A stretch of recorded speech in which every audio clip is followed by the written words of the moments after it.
Hi everyone, and thank you so much for having me here today. So I'm here to talk about joint dementia research. Some of you may have heard of it before, but for those that haven't, I'll just give a short introduction to what the service does. So joint dementia research is a nationwide service across the UK, and we accept anyone who's over the age of 18, whether you have dementia, you don't, you're a carer, or you just want to be involved in research in some sort of way. So since its inception in 2015, we've had over 50,000 people sign up to the service, and 65,000 enrolments onto studies. So the service is delivered by the NIHR, which is who I work for, and we have our 3 charity partners: Alzheimer's Scotland, AR UK, and Alzheimer's Society. So just to give you an idea of the figures at the moment, so this is as of the end of August. So we had 52,740 volunteers signed up to the service, and we had 68,638 enrolments onto studies.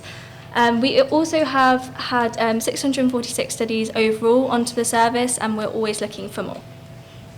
So just to give you an idea of what you would need to have a study on JDR, so you would need your study to have ethical approval and JDR be stated as a source of recruitment. You would also need to have a DSA, possibly, depending on the institution that you come from, and it would need to be a dementia-based research in some sense.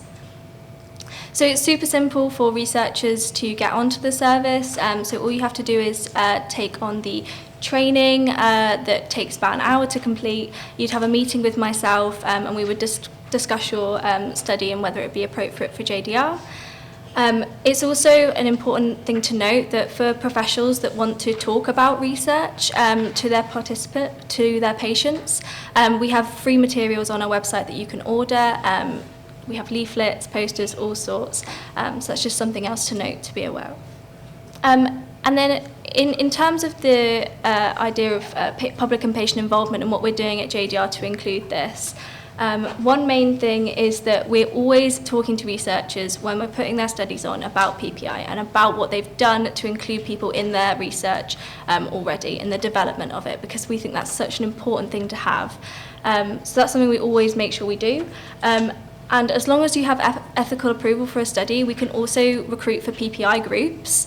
So if you are struggling to find people to talk to you about your research before you go ahead and start doing it, we can also help with that. And then finally, I'm currently running a pilot project that's about lay summary review to go on to the system. So that's a super important thing that we're doing at the moment, to try and tailor to the audience that we have, and making sure they're understanding the research that's being presented to them. So don't just take it from me.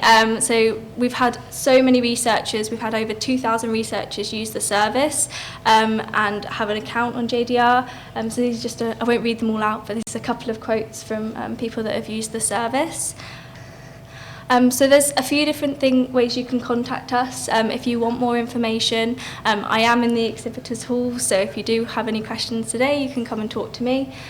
So we also have our main website, which has all the information you need, whether you're a researcher, a professional, or you are wanting to take part in research yourself. We also have a researcher page, which will have all that information on, specifically for researchers, and the professional page. And then equally also you can email us at researcher.jdr@nihr.ac.uk. And yeah, that's everything from me.